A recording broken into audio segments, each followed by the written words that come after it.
Hello, good morning, everybody. I say good morning because it's the morning when I'm filming this. My voice is still feeling a little gravelly, but I'm singing anyways. And man, it feels good. It feels great. Hope you guys are having a good week so far. Yeah, that's right. On today's episode of Guitar Tone Tuesday, we're talking about singing what you play. Singing what you play, and the many, many benefits of this. So a while ago, gosh, probably about 2 months ago now, we did an episode on breathing, the importance of breathing while you play.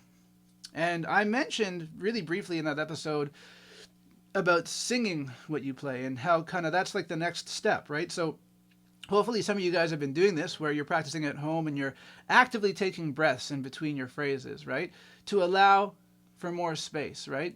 We talked about how space is really kind of the secret sauce in music, right? How space is one of the most important elements. It's just as important. The space is just as important as the notes themselves, right? Now, where does this tie into singing? How does singing relate? Well, the truth is, when you sing, there's a couple things at play. One is that you have to take a breath when you sing. You're forced to take a breath. You can't just hold a note forever. You have to take a breath. And also, you tend to sing in a range, right? Everybody has a vocal range. You might be a baritone, you might be a bass, you might be a tenor, you might be an alto, you might be a soprano, you might be a mezzo-soprano. But regardless, you have a vocal range when you sing. So one thing that's really important, even if you're not really a singer, even if you're somebody who is embarrassed to sing, okay, I encourage you to go to a piano or your guitar if you have a good knowledge of the notes on the fretboard and figure out what the lowest note in your range is and the highest note in your range is. Okay? I'm playing in the key of B flat. I don't know quite why, because I guess I was thinking a little jazzier today, jazzier vibe. I grabbed this old ES 125, which I'm still very lucky to be borrowing from my friend Barry. Thanks, Barry. And you know, it just puts me in this jazzy headspace. So I start thinking like Wes Montgomery or, lots of the great guitar players. Anyway, or, George Benson, I guess. Not that he played one of these, but I was kind of in George Benson land today, I suppose, a little bit. We're going to get away from that, but let's talk about this. Let's talk about this in a kind of accessible key, right? Everybody knows their A minor pentatonic scale, right? Everybody knows this A minor pentatonic.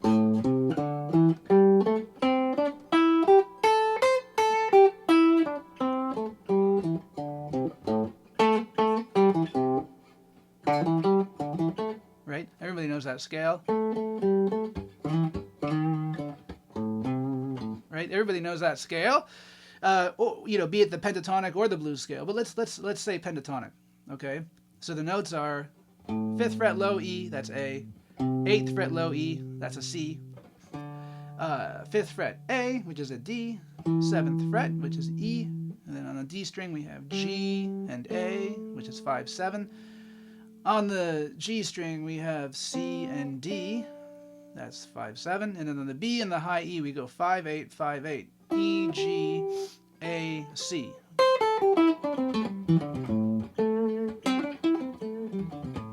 So here's the thing. So for me, I know, like, this low A is kind of right at the bottom of my vocal range. It doesn't sound very good when I sing that low A, right? Because I'm a true tenor, you know, so I keep trying to reach for those low notes, but it's a little on the low side. A, I can get there. A, C, D, E, getting comfortable. G, A, C, D, E. And just to not blast the mic, I'll go down the octave. G, A, C. Right? Those are the notes in the scale. A, C, D, E, G, A, C, D, E, G, C, A, C, I'm sorry. You get the idea, right? Those are the notes in the scale. Doesn't hurt to sing the note names while you play them on your guitar. But this is not really about that so much.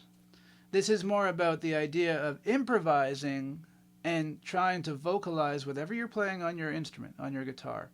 Okay? So, what you naturally tend to do when you're doing this exercise is you tend to stay in the middle of the scale, somewhere around here.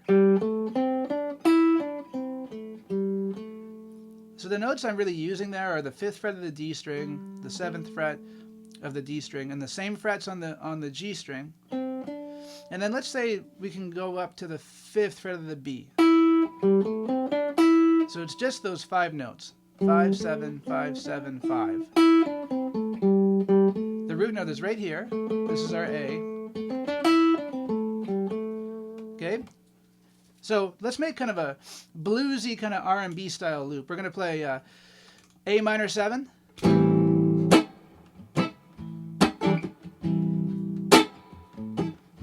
C major,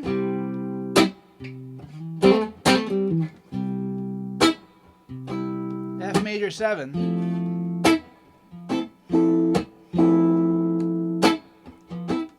E7 sharp 9. Okay, so A minor,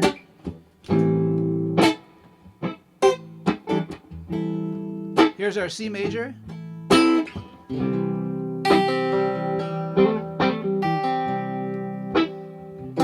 Here's F major, or F major 7. And then you can play E7 or E7 sharp 9 if you know it. Okay, now, I'm going to start using the middle of that scale, just singing what I play. Da, da, da, da, da, da. Da, da, da, da. Da, da, da, da. I'm just using those 4 notes so far. I haven't even gone up to the B string.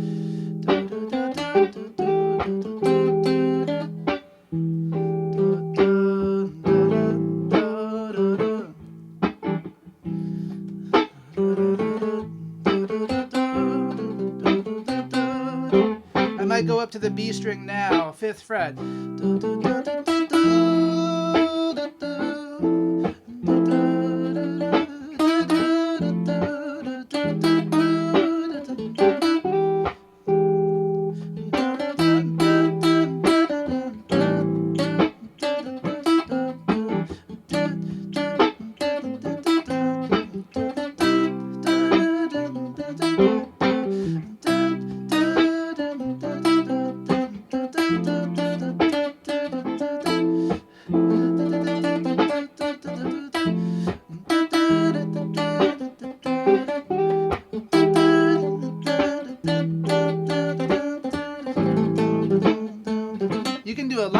few notes, right?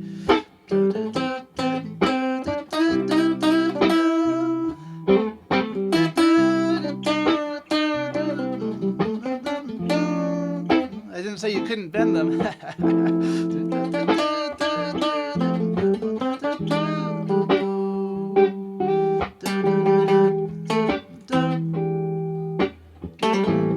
Okay, now, I must profess, I've been doing this for a long time, okay? I've been doing this for a long time, and, I've learned to kind of just go with my gut. So whatever I'm feeling in my head is what I'm going to play on the guitar. And so, like, how would I put this to you guys?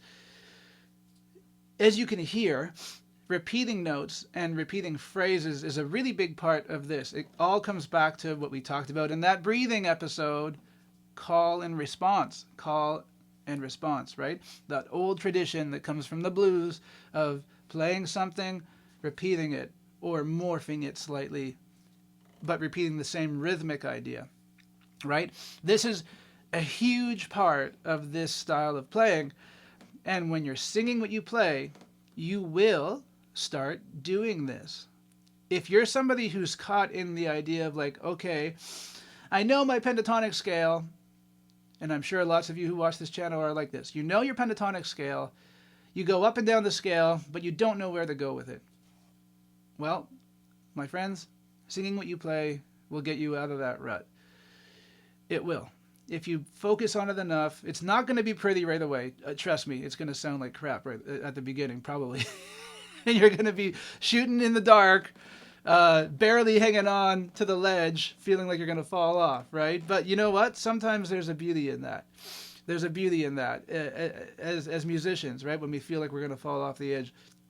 I love living on the edge myself. Okay, I thrive on that. I love it. And I promise you, if you allow yourself to go there, if you allow yourself to do something that's kind of uncomfortable, then then it's worthwhile. It's worthwhile. So how did I get into this? Well, I studied jazz guitar in university, and I had a couple professors who mentioned things like this: if you can sing it, then you can play it. If you can sing it, then you can play it. I found that to be certainly true.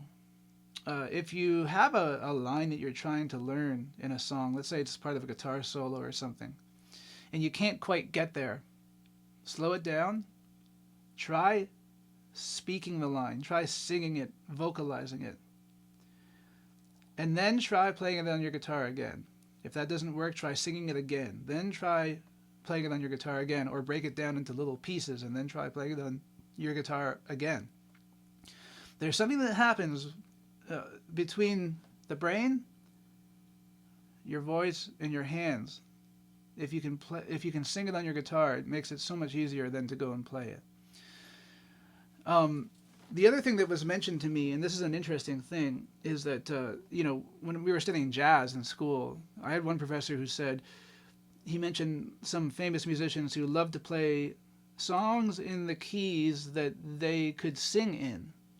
So if you're playing an instrumental piece of music, put it into a key that works for your voice. It's amazing how much more natural you're going to sound when you play that song in the key that works for your voice. I've found there to be a lot of truth for that. Okay? Now, how did I get into this whole phrasing thing with it? When I first started learning how to do this, I'm going to go deep with you guys for a second. When I first started learning how to do this, I was going through a really difficult time in my life. I was 20 years old, and my mom was passing away from lung cancer. And so I started doing this where I wouldn't sing very loud, but I was just trying to say little messages to her about, like, I hope you're okay, and, I hope you make it through. Unfortunately, she didn't, but I started, just trying to say little things like, I love you, Mom, and like, trying to like wish for her health while I was singing what I played. And I did this in the privacy of my apartment, in Montreal.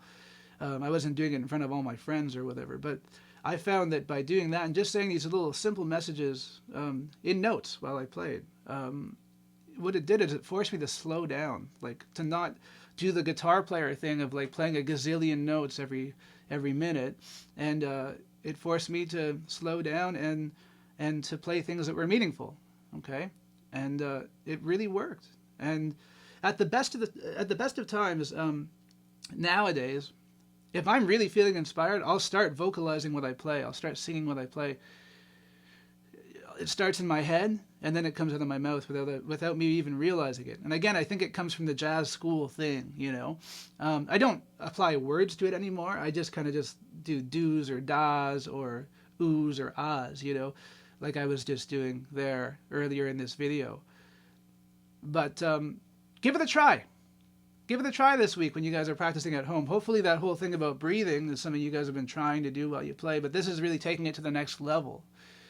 Do it in your basement. You don't need to, you don't need your daughter or your son or your wife to hear it, right? You can just find a time when you're at home by yourself and just give it a try. Trust me, you'll thank me in the long run. All right? So we shall see you guys again on the next episode of Guitar Tone Tuesday. I hope you guys have a fantastic week, and we'll catch you guys again. Have a good one. Bye-bye.